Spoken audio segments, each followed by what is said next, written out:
So this is your story. You take it down whatever path you want to take it on. But first off, I need to ask you your full name.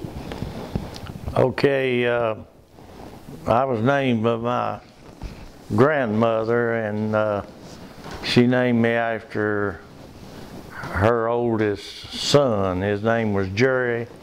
He died in 1916 during World War I. That's where the Jerry comes from, and then I don't know where she got the Morris. That's the middle name, and then Russell, of course, comes from my dad. Okay. And you have a brother and a sister, is that correct? I have two brothers and two sisters. Okay, what are their names? My brother's name is William Horace Russell. They call him Bill. My sister is Faye Russell, but she married a Chandler, so she's Faye Chandler. I have another brother that's Donald, and my dad was married a second time and had children, so Donald Russell's his name. Donald. Right, and then he also had a girl named Dawn. Okay. And your parents, I forgot to ask you your parents' names. My dad's name was William Oleis Russell, and he spelled it O-L-E-I-S, William Oleis Russell. And my mother was Nellie Arvely Pace. There's quite a story behind all that. Arvely. A-R-V-A-L-E-E.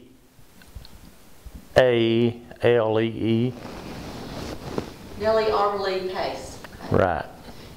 And your daddy's William, can you spell his? William Oleis, O-L-E-I-S. E-I-S.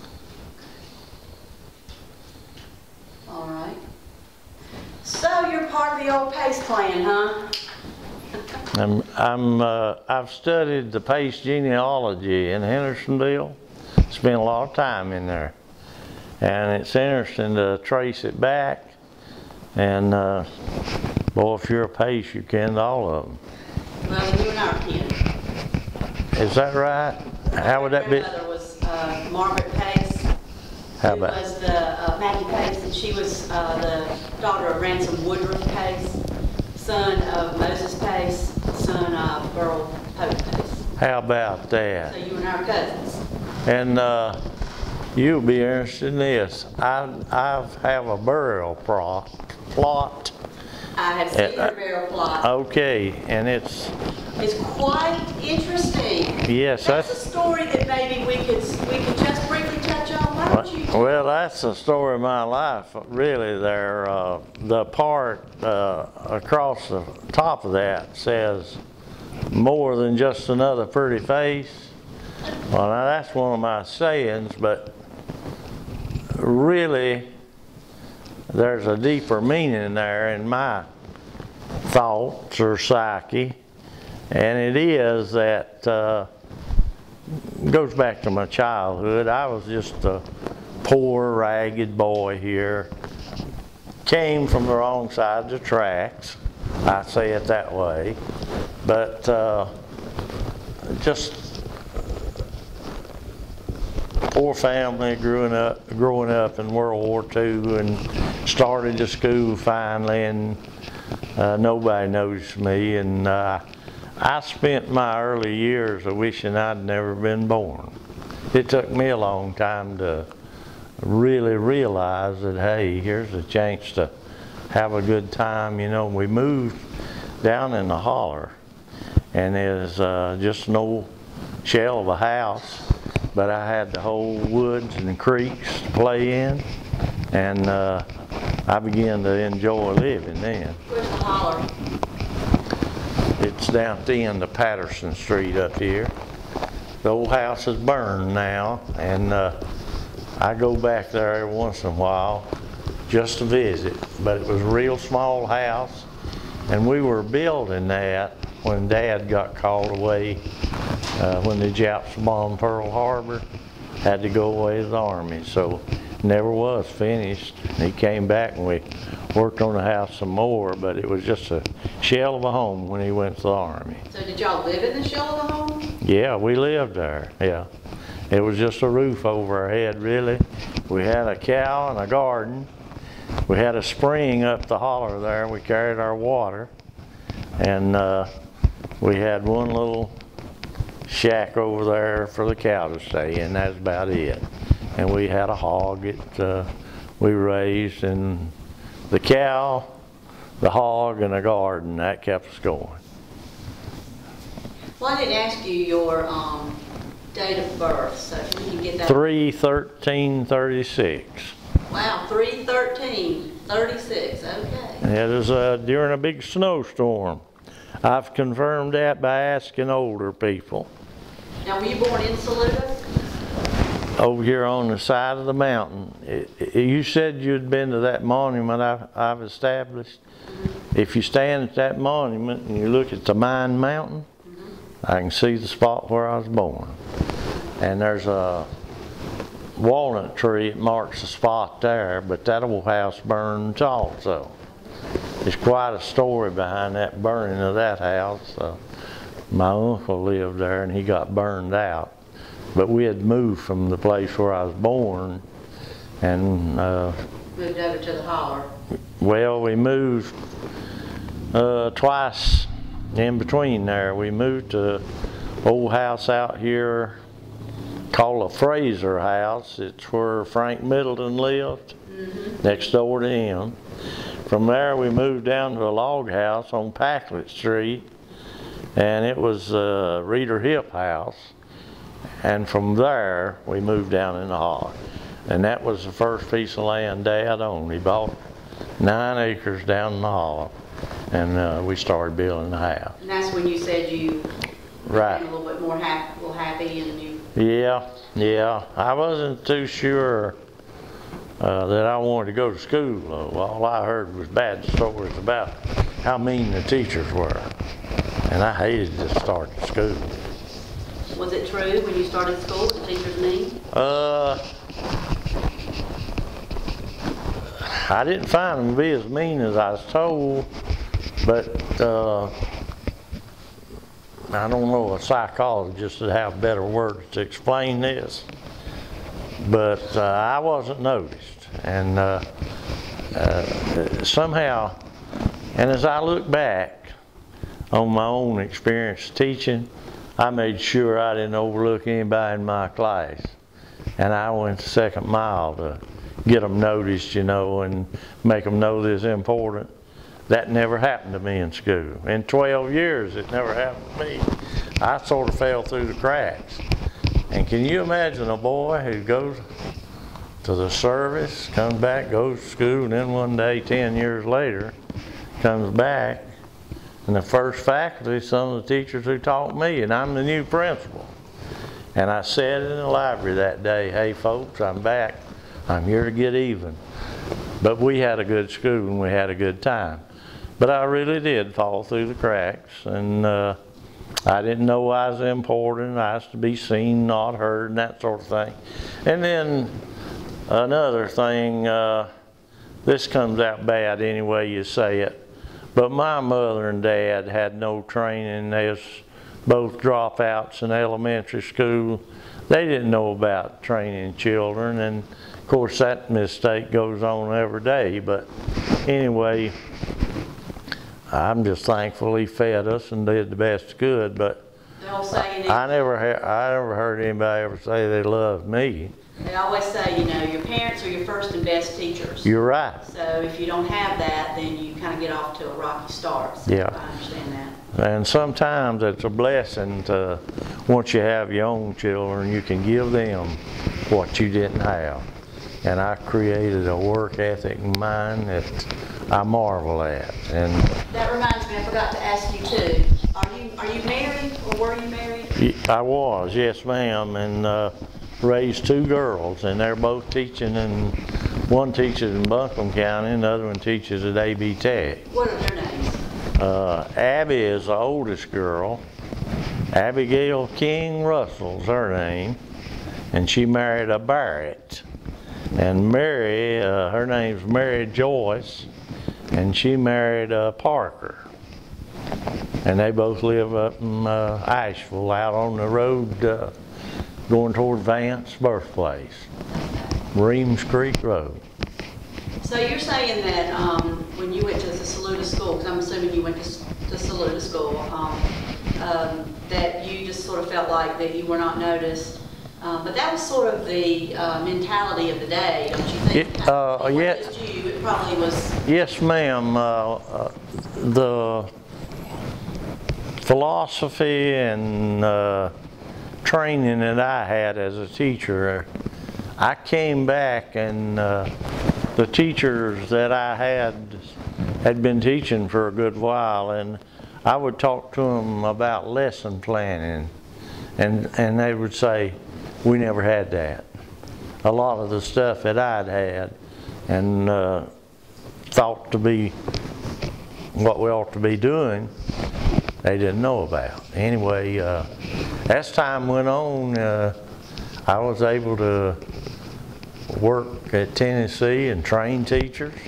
I trained some principals, and some of those good things that I learned I passed along. Every once in a while I get a letter from some student teacher I had or some principal, and they'll comment on some experience we had and the teaching that I did with them. I also did a dissertation at Tennessee, and it was centered around the positive teacher, the one who does a lesson plan and follows certain procedures and planning so that they can be more successful.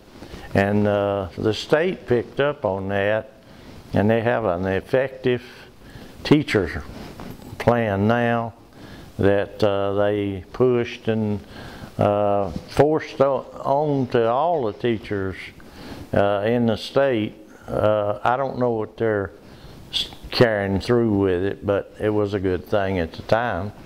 Well, let's go back to a little bit more of your story in the earlier days, because a lot of people probably don't know this about you.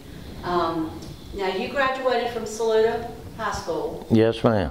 And then you went from there, did you go into the military? Yes, ma'am. Okay, and you were in what branch? I went to the Navy. The Navy. You were there for, did you say for 2 years? Well, actually, when I was in the 10th grade, I joined the Navy Reserve, and it was a block for 8 years. And in that 8 years, you're required to serve an active duty period. So when I got out of high school, I'd already served a couple of years. Then I had to serve 2 years active duty. So in high school, no girl gave me a second look. I was what I do now, you know. And it's one of my best stories to tell, really, is how I went to the Navy. And we had, what kept me in school was the basketball. And we won the championship my junior year, and we won the runner-up my senior year. What years were those? Those were 1953, we won the championship, and then in 1954 we won the runner-up. And the Polk County tournament was a big thing then. Anyway, that was before the days of all these consolidated schools. But what happened there, I was in the reserve, and I knew that was hanging over my head to go to the service. So one preacher at the Methodist church here took me to Brevard College and tried to get me into Brevard, and I didn't have any money. I decided the best thing to do was go to the Navy. And this is a time when they had singing schools in church, and this was over at Macedonia. I went to this singing school, and like I say now, I didn't have a girlfriend or nothing in school, but there was a pretty blonde-headed girl over there, and she would talk to me. And we held hands in church one time. That's as close as we ever got. But I remember when I caught the bus down here to go to the Navy, she said she'd wait on me. Well, I went to Charleston, got on a tanker ship, went to the Mediterranean for 2 years. And when I came back, I got 7 days off, rode the bus back, and it's the same bus stop here in front of Charlie Ward's store. Got off the bus, and there she is waiting with a husband and 2 children. And she waited for you, didn't she? Anyway, then shortly after that's when I started school. And it wasn't too long after that till one day I don't know how it dawned on me. I told this story before many times and tried to inspire a lot of students that they could do better if they made up their mind to. I was struggling working second shift and going to school at the same time, but I never knew I had a good mind. And the way the teacher talked to me through school here, back in that positive reinforcement, it just wasn't a part of the system. But anyway, I started home from Greenville one day, and that's my Paul's experience on Damascus Road. I learned that I had a good mind, and from that day on, I determined I was going to use it. And sure enough, I want to be modest when I say this, but from that day on, I never worried about failing anymore. I wanted to make the highest A in the class, and I was an honor student from then through about 7 or 8 college degrees. And I got a Phi Kappa Phi at Tennessee when I was coronated or crowned a doctor, and that pin was a Phi Kappa Phi they pinned on me for making all A's in the doctoral program. So now you went to UT? Is that where you went? University of Tennessee? I did, well, it's a greater university system over there. I did most of the work at East Tennessee, but I did some at Vanderbilt and I did some at Knoxville. And I did 2 or 3 projects for Vanderbilt, and I did a global education project. They gave me a lot of work to do up there, and I did some curriculum work for a number of Tennessee schools. So you have, how many undergraduate degrees do you have? Let's see, undergraduate, that'd be, let me see if I can remember all that. I did a Associate of Arts at North Greenville. It's a university now. It was a Baptist Academy back then. And then I did a Bachelor of Science at Appalachian, and that's when I started teaching. Then I went to Western and I did a master's degree in administration, and that was a principalship. And then I did an educational leadership there, and that was a superintendent's degree. Both of those were at the master's level. And then I did a master's degree in history at Western. How many is that? That's 5 of them. And then I did except for doing a doctoral second dissertation, I did 2 doctor's programs at Tennessee. I wrote 1 dissertation though, but I had done twice the coursework and wrote 1 dissertation. And I wanted to,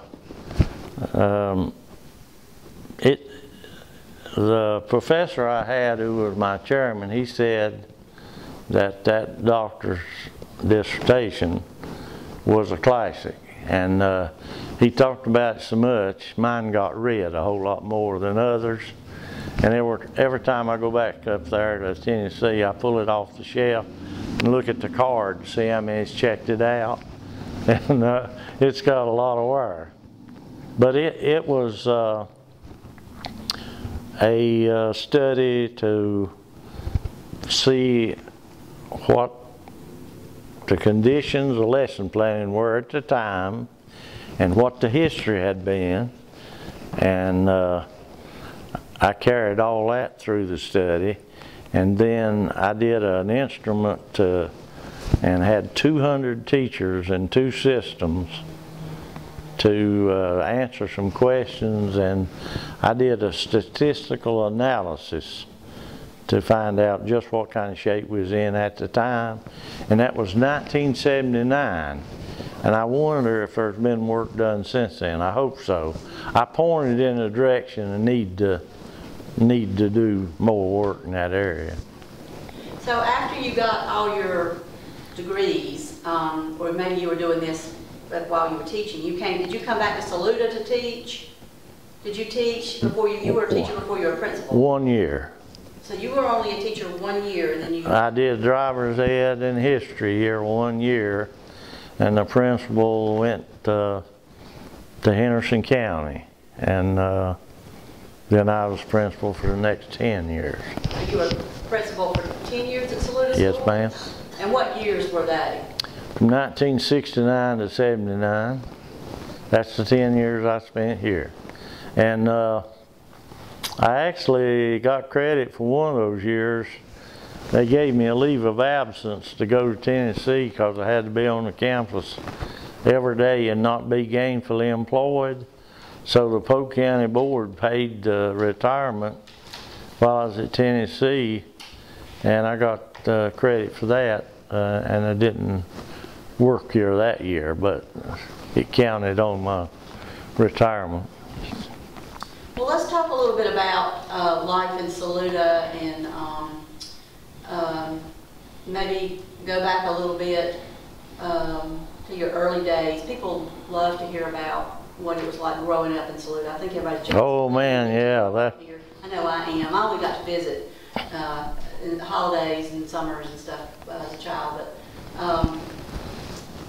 talk about, do you have maybe a fond memory, or it could be a not so fond memory, or your earliest memories of Saluda, or anything you want to share?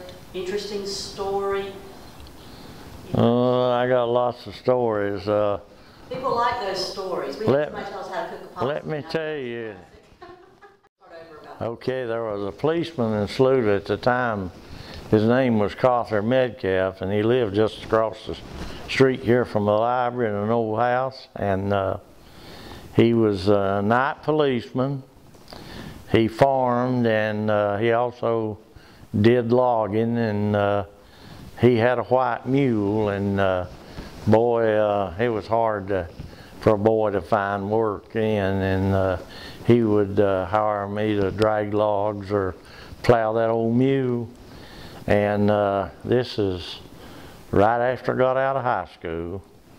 I was able to save a little money, and I bought an A model. That's a 1931 car, and it was a long drive from here to Edneyville.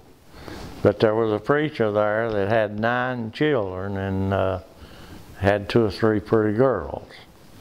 So one day I met them, and my adventure would carry me in that A model all the way to Edneyville. And I'd stay till the preacher would run us off about 10:30, 11 o'clock. And I would come back to Saluda then, talk to the policeman, and then go on home. And at that time, we were dragging logs out at some of my mother's people over here, the Paces. The man's name was Tom Billy Pace, and we were dragging logs out over there.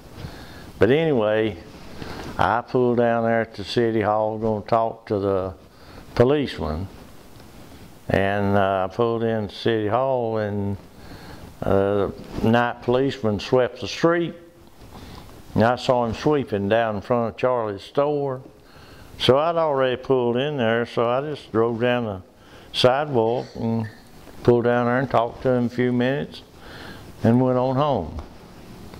And the next morning, he came to the house. He didn't talk to me, but he talked to my dad, and he told my dad for me to come to town, and I thought that meant that we was going to plow that mule or drag logs or something. But as it turned out, he had a ticket for me for $14.50 for driving a A-model on the sidewalk. And after that, we'd be out working, and I would kid him about that. I'd say, that's the only traffic ticket you ever wrote, and you shouldn't have done that. I was working for you. I think what must have happened, somebody drove by and saw it and insisted that he should write a ticket. I was going to say, he didn't say anything to you that night about it? He didn't say Not a thing, not a thing. That's the reason I think probably somebody drove by and saw us talking and did that. Let me ask you a question. I heard something interesting listening to some of those old tapes. This building right there that you can see through the window, what was that built for? That little teeny building right there. I don't know for certain, but there was a fella that used to sell apples and cider here, and he used it for a storage there, and he'd fill it full of jugs of cider, boxes, and it's in jars. That was Frank Thompson. I heard on a tape, this would have been before your time, that they built that when drunks were in town, when there was a drunk, a couple of drunks, that's where they would throw. They didn't have jail then, so they'd throw them in there to sober them up and leave them in there overnight. Have you ever heard that before? No, I haven't. This was, I think it was the interview. Do you remember Joe Pace, who was Cornelius Pace's grandson? He was 100 and some years old when he died. He's the one that relayed that was a holding place for drunks, and I think it had something with the railroad. So anyway, I've never heard that. It's a good story anyway. It's a good story anyway. Right. Nobody can ever tell me what it was there for. And but so, as far back as I can remember, they always had a jail down there in the city hall, and it was big, heavy, flat pieces of steel. They couldn't get out of there. Yeah, I don't know. I don't know if I ever found out what that was really. I can't think which Pace that'd be. Joe Pace.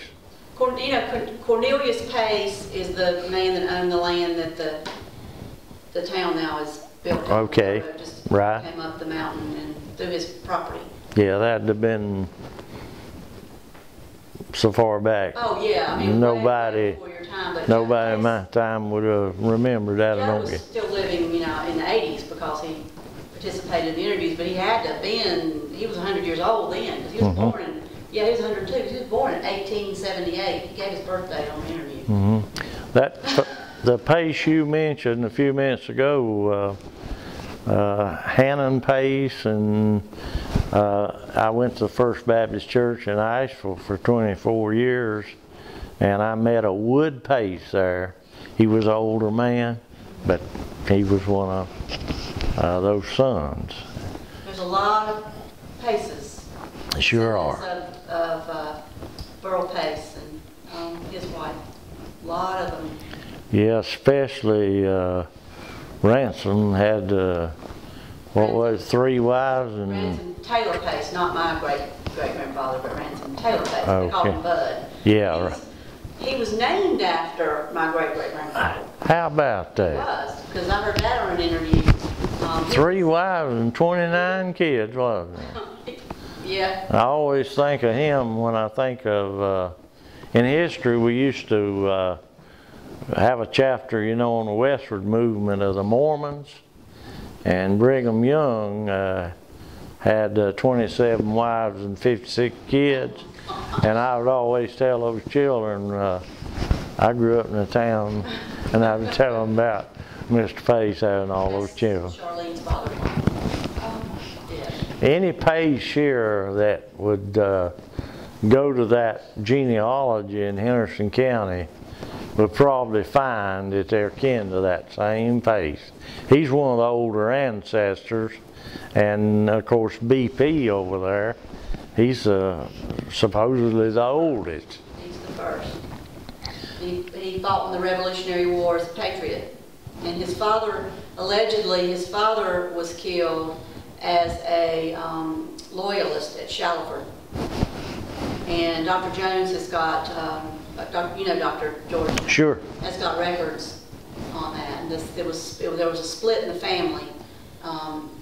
The father and another son stayed loyal to the king, and Burrell, and I think there might have been another brother that became patriots, but so the family was split with that. We have that documented. Yeah, there was a Burrell, Moses, a Jonathan. Moses was the son of Burrell, and he's my great-great-great-grandfather. How about that? Yeah, yeah. So which branch are you from? Do you know where you come down from? Have you traced that? Yeah, I have, but it's so far back, I can't. Your grandfather on the Pace side? The one that I mentioned there, Tom Billy Pace, his name, my mother's daddy was born in 1881, and that was over here on the Pace Mountain Road. Anyway, that boy left here and went to Alabama, and then my mother and her sister were born in Alabama, and the man died real early there. He was only 35 years old, and their mother got married again, and that new daddy didn't want my mother and her sister, and they put them on a bus in Chattanooga and sent them to Saluda. They were 16 and 14 years old, and they had never been anywhere away from home. But they sent them over here to this, well, it was a strange place. I hated to go there when I was a boy. Tom Billy had 2 or 3 boys there that weren't married, and they was there and had one girl, and she had a couple of children, but I just never did like to go over there. But anyway, that's where my mother and her sister went, and they didn't stay there long though. My dad had an uncle, Uncle Henry, and they went and stayed with him. And my mother, when she left Uncle Henry, it has been 1930, I believe it was, her and my dad got married, and then the other sister, she married, she went to work down the hospital in Travelers Rest, and she met a fella down there and married down there and raised a big gang of children. One of her sons is the pastor of East Henderson Baptist Church up here. I recently started going to his church, and because of a problem in the cemetery where that man was buried, I didn't know it for a long time, but What man? my mother's daddy, he'd be my granddad, but there's a church on Sand Mountain in Alabama near Fort Payne, and that's where he was buried. And my uncle that lived on Sand Mountain showed me the place, and there was a marker there at one time, didn't have a thing on it. It was just piece of marble stuck up in the ground.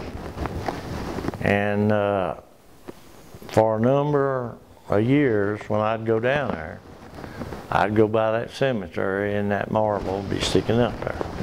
And then last year I went and it was gone. And I searched around and found the people responsible for the cemetery.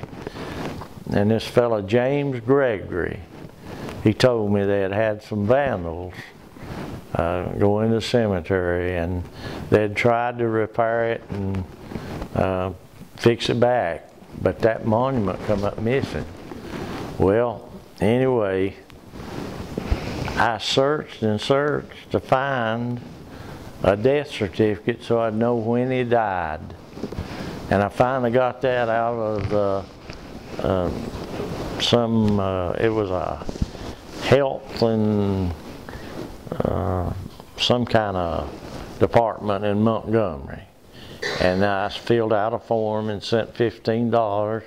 They sent me a copy of the death certificate. Anyway, I got a death date, and I had a birth date from a genealogy book at Hendersonville. So I made a little monument and carried it down there last year, right after Christmas. And I put that back in that, and I gave all of my mother's children a copy, and I gave all of her sister's children a copy, and I took a picture of it. So they got a letter explaining what I did and a picture of the monument, so if they're ever there, they can trace their roots there, find it. That's nice that you did that. That's important. Well, have you seen the markers, the new markers up at Old Mountain Page yet, where your marker is? Yes, I have. Now that costs a lot of money, and I'm glad to see those up there. I just wish there were more of them. Well, that was a project of Dr. Jones, and he contacted me about helping him with my great-grandfather, Ransom Woodruff. And anyway, so my aunt, you might remember Lucy, I think y'all called her Lucy Ann. Right. Mm-hmm. She and I went in together and bought the Ransom Woodruff paste marker. Great. And his wife, Emily Catherine, we put theirs up.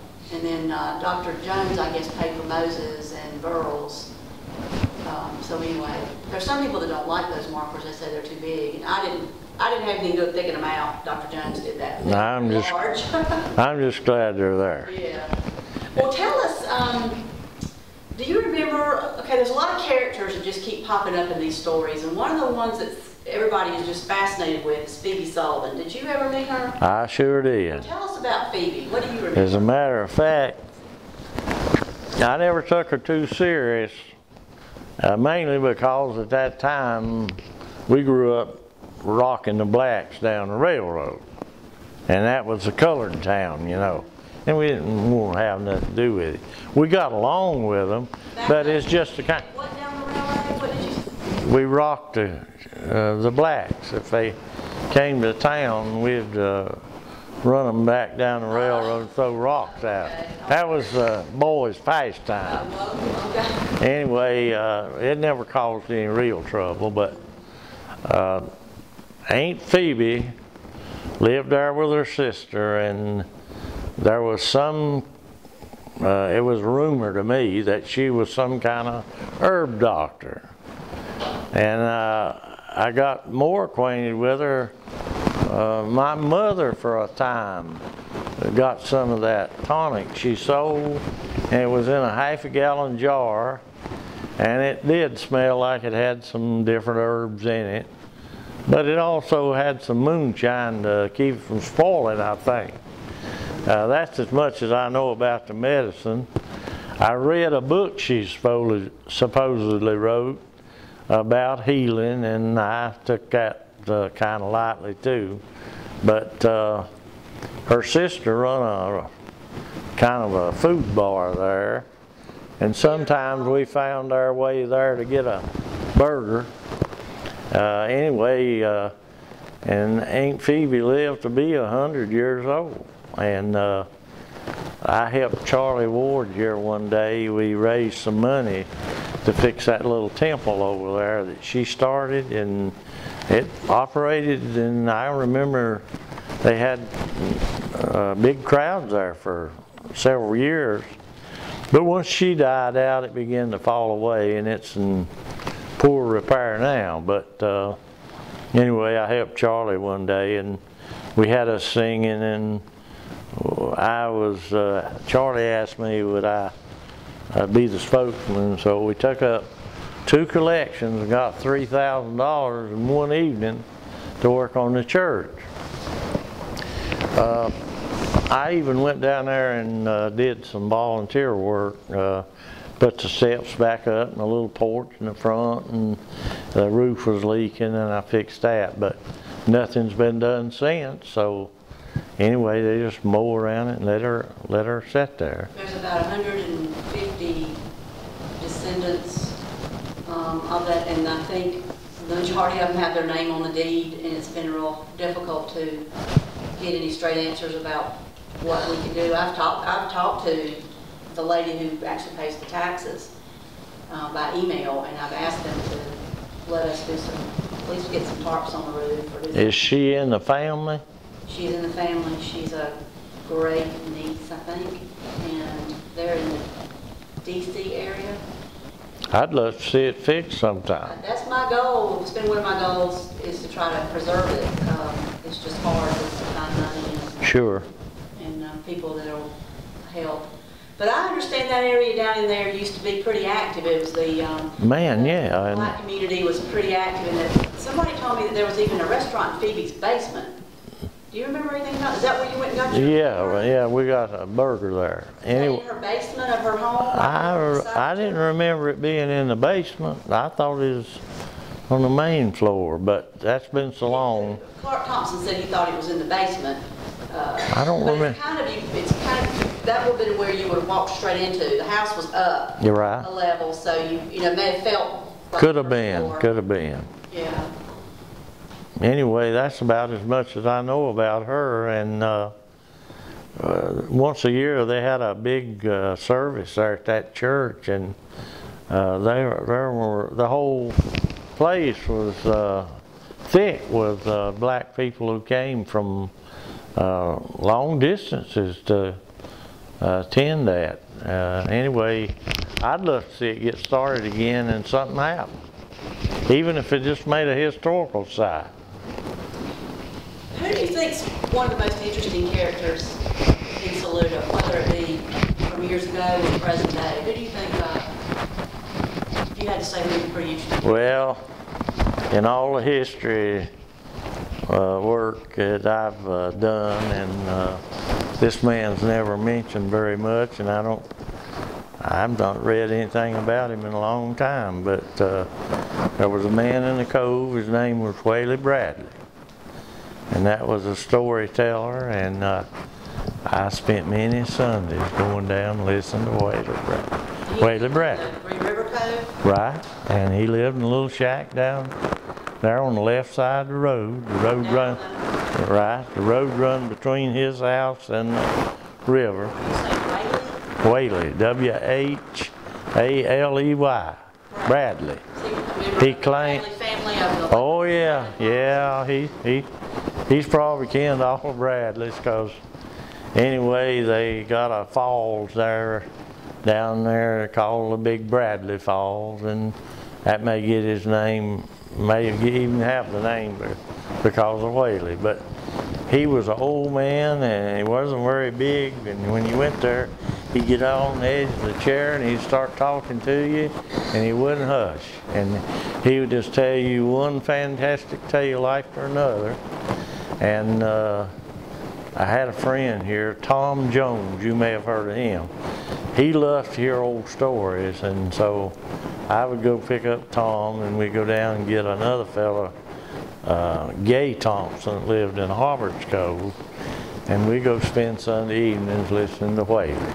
What kind of story did Whaley tell? Was it about Saluda or about just his life in general? He'd tell about going to a church to teach the kids to sing, and he said he would tell them to open their mouth, and they'd have to stick 4 fingers in there. That way they'd know they were capable of singing. And he talked about how he got caught up here on the trestle going to Green River to teach them to sing. And the train came, and he said he had to lay down on the trestle, and the train come shaking the trestle and lost his songbooks in the lake. He could tell stuff in the most interesting way, and some of it was just, I don't know, he just dreamed it up. And he told about how he found this big chestnut bee tree up in the woods, a squirrel hunting. And he said it had one big hole in the tree.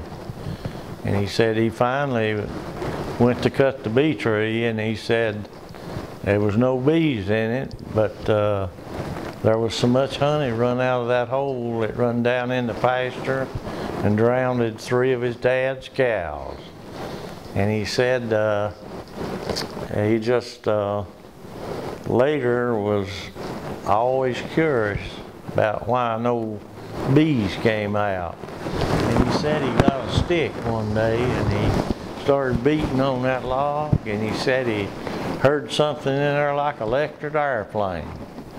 And he said finally one bee flew out of there and as big as a turkey gobbler. That's the kind of stuff he told. And I'd love to. Anyway, just one tale after another. Tell about growing corn and how it grew up so high you could stand in a barn loft and pick your corn off. And he said he had a pumpkin one time, and the vine grew up and run into the barn loft. Said a big pumpkin grew up there, and said an old sow hog crawled in there and hatched a gang of pigs. This stuff like that. He was The river, a lot of people fish there, or did then. Canoes keep the fish scared away now, but he said one time a fellow fishing over there, and he had a big catfish in a hole, and he was trying to catch it. And he said it never would bite, but he said after that man left, he went over and threw a little loaf of bread on top of the water. And he said a gang of crows flew down there to get that loaf of bread, and said that catfish swallowed 5 of them at one time. Just stuff like that. Now, a big-eyed boy like me, that was a real entertainment. And probably told you stories like that because you come visit. Well, yeah, and I remember the last trip so well, because his brother was an old man too, and his brother was pretty sick in the bed there. And it was in the cold winter. He hardly had a gnat smoke. But anyway, Whaley's telling those big tales, and he didn't have but 2 or 3 chairs.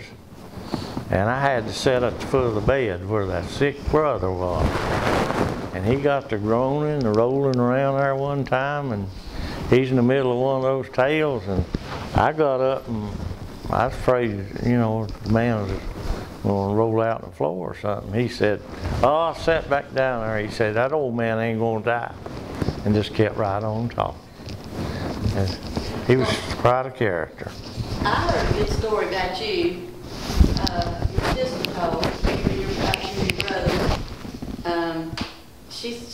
She had us laughing. It was hilarious. She described, I think your father must have been away at war, and you and your brother were often left to take care of Faye when she was little. And okay, back to the story about how Faye told on you and your brother. But she said that evidently you and your brother didn't like babysitting your little sister, so y'all had this thing where you just put her up in a pine tree or a tree somewhere, and you just tell her that if she got down, the dogs were going to get her. Yeah, at that time, old people would sit around at night and tell scary tales. And there were such things as panthers, said there's 9 feet long. And they always talked about how bad bears were. I had never seen a bear then. But anyway, that was the kind of thing it was. You put her up a tree and, you know, she'd stay because you knew the bear, panther, or something get her. And we could go on and climb trees, do whatever we wanted to do.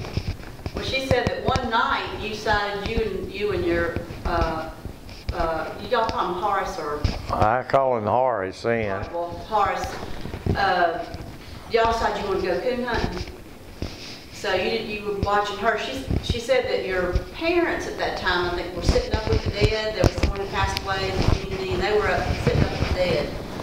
And so you were stuck with your little sister, so you wanted to go coon hunting, and y'all stuck her up a tree and left her there, and y'all went coon hunting. And she said that when she was sitting up in the tree, that there were some bootleggers down the ways, and there was a fire from their bootleg camp or whatever.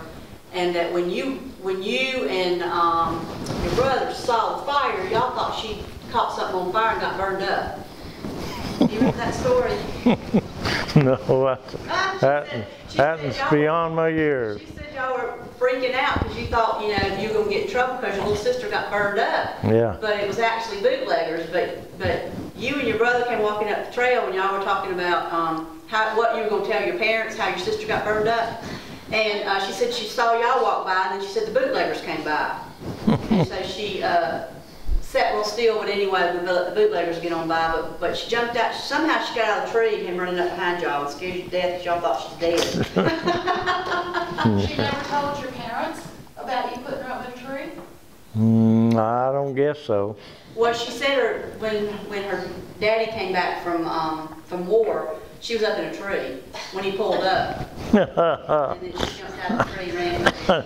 She may be exaggerating that some. Anyway, it may not have happened as many times as she'd like you to think. Anyway, I got a real good memory, but I can't remember that happening too many times. Well, she was the victim, so she probably remembers it better than you do. Yeah, we used to do that when we had to raise the cow, graze the cow. You know, we didn't have a place to, a fence or nothing, so we just took it out, cow out, and let it eat green stuff, and then carry it back that evening. That was a awful chore, and sometimes you get stuck with her and need to do something with her. And so you put her up a tree, yeah, the panthers or the bear. Yeah, and I'd keep her up there. And that was a common scare tactic anyway, because when people died then, they carried them back to the house, and they always perfumed them up good. And those people would sit there all night and tell them scary tales. And I hated that. I was a little boy. I wanted to go to sleep. I didn't want any of that black coffee. But I'd have to stay there all night and let them listen to those tales, you know. What do you think? What does that mean when people would sit up with the dead? What's that about? I don't know. They just call it a wake, and man, that was just a thing they did. And I don't know if that came over here from old country or what. I don't have any history as to why they did that. But I'm glad they're away from that now. But it was a thing that really influenced me as a young boy. We had hogs, and we'd have to walk from the house about as far as from that little building you pointed out. And as long as it was daylight, it didn't bother me. But my brother and I took turns feeding hogs, and we always did it after supper. So when the days got shorter and it got dark, and you had to go in the dark to feed the hogs, boy, I'll tell you, I'd sneak out there. I just knew some goblin or something was going to get me. And as soon as I poured that feed in, no Olympic runner could have caught me going back to the house. And I was literally as scared of the dark until I was a great big boy. Do you think it's because of the stories? Oh yeah, that's exactly what did it to me. They'd tell stories about coffins with dead people going across the sky, and how they buried people alive, and they could hear them hollering, and they dug them up and they'd pull their hair out. Just old crazy stuff. Now, they're mourning the death of somebody, and they're there, and they're telling all that, and a little boy running around. That was a bad thing to me. My Aunt Lou talks about, I'll tell this real quick, over here on Gaffney Street where my dad grew up. I don't know if you remember when they lived over on Gaffney Street, that my great-grandfather, her grandfather, O.B. Guerin, had passed away, and I think he must have lived with him in his last years anyway. I'm not sure, but they had the sitting up with the dead there at that house, and she was like just a little girl, and she didn't understand why everybody was sitting around staring at this body and why her grandfather wasn't getting up. And then the next thing she knows, the next day he's gone, and she didn't understand what happened, so she thought they threw him in the ditch. So she spent quite a good time going down there and looking in the ditches trying to find her grandfather. She didn't know what had happened to him. What about that? You know, so it does, you know, if you don't explain to the children that, you know, I'm sure it did have an impact. It's pretty scary for kids back then. But well, I won't tell you how I got over that. They talk about and then another thing that reinforced that fear of the dark and dead people was preachers back then. They were all hellfire and brimstone preachers, and we went to Mountain Page, and they had a list of 27 reasons you'd go to hell, things you could do, you know, to go to hell, and I'd done all 28 of them. Anyway, that kept me afraid of the dark, because he'd talk about the earth going to swallow you up, or the devil was going to get you, and I'd look under the bed before I go to bed. I was scared. Well, anyway, when I got out of the Navy, a fella that I'd gone in with same day, he got out the same day, and I rode here with him, and he let me out here in town, and I started up Greenville Street. And there's a place up there where the fire department is, his old mill in. But I was walking behind this man, and he died of a heart attack there on the sidewalk. Oh boy, that's a scary thing. And from that day on, I'd never walk across that place in the sidewalk. I'd get over here and cross and go on around. And when I got out of the Navy that night, I decided I've done that for years. There's nothing to this, and so I walked the sidewalk, and I got over it then. But I was afraid of the dark and scared of that kind of thing for a long time. And they didn't know they were doing that to me, but anyway, you never know. let me let this thing cool off. Now, You asked a question about how did you meet your wife? oh, the way that happened, I started teaching right after I finished up at Appalachian, and they sent me to this school, and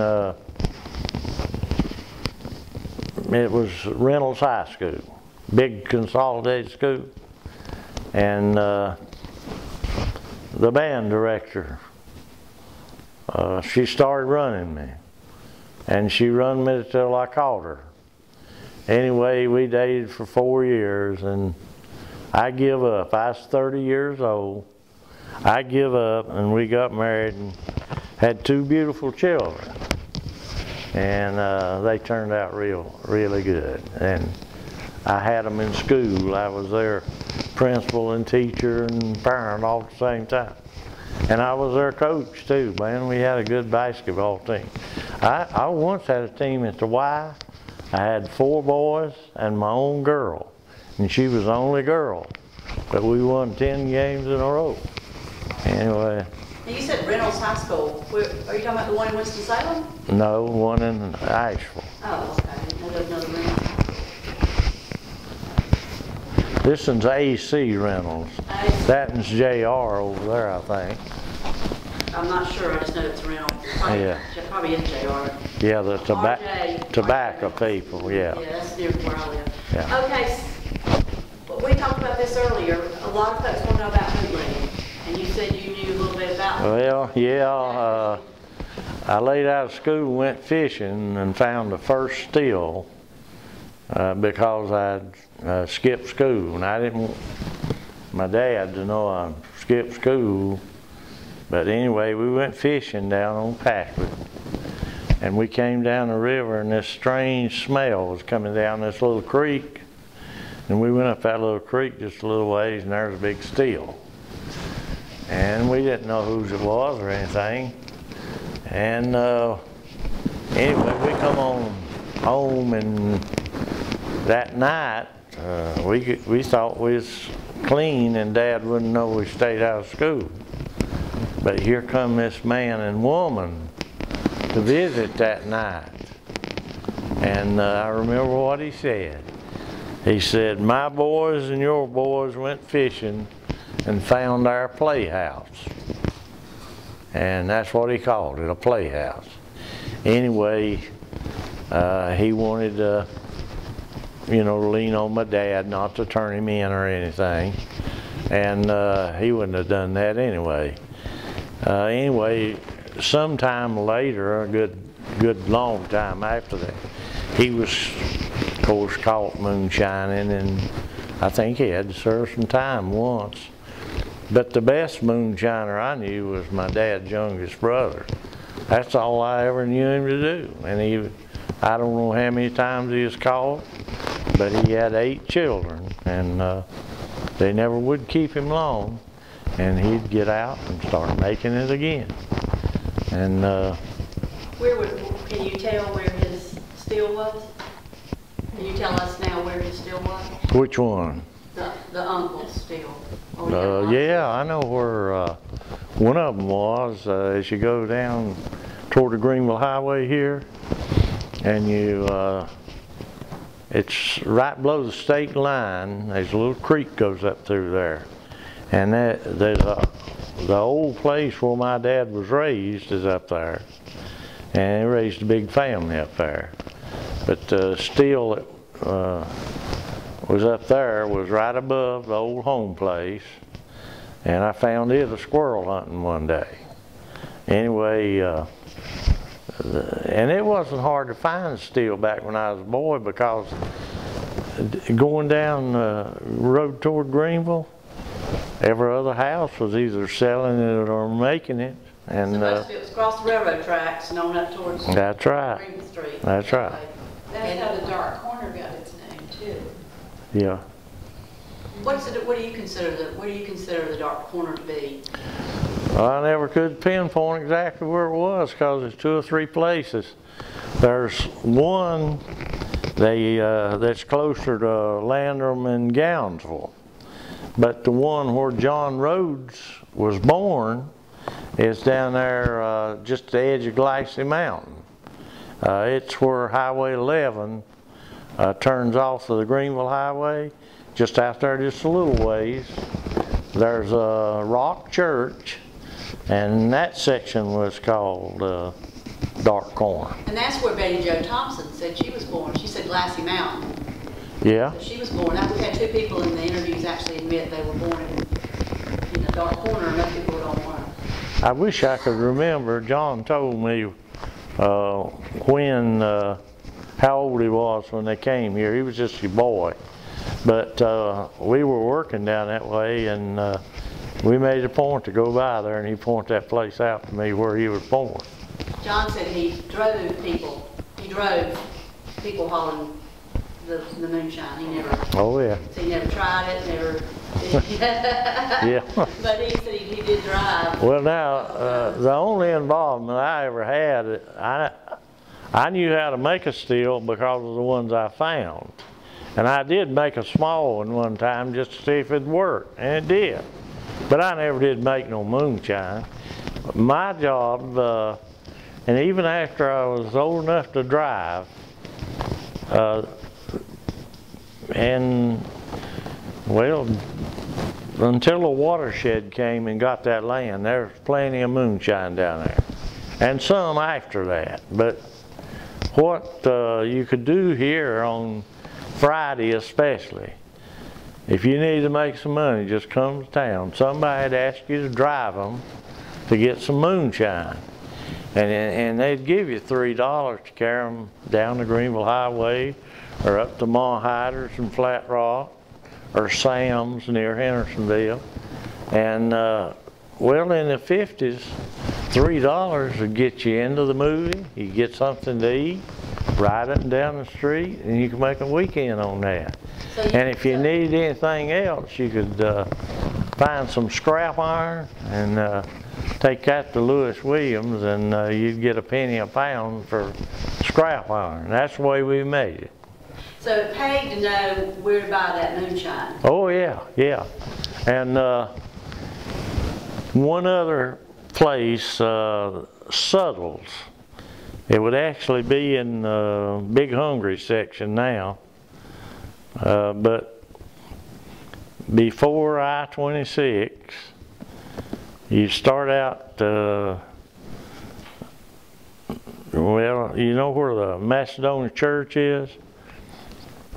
The road forked down there, right below the church, and one of those forks went down there, across the river, right below where that new bridge is now, and it went out on the Big Hungry side and went to Suttles. It was an old dirt road, but that old bridge across that river was used long after the state said it was condemned. And I drove a 54 to cross there long after that, just to carry somebody over to Suttles to get some moonshine. How much was moonshine? You get a half a gallon for $5 then. Now, if you got a, I don't know, I guess a quart would probably cost $20. Now they're making it legally. Well, we're about to wrap this up. So tell us, is there anything else you'd like to folks to know about you, or any stories or anything before this runs out of memory and battery power?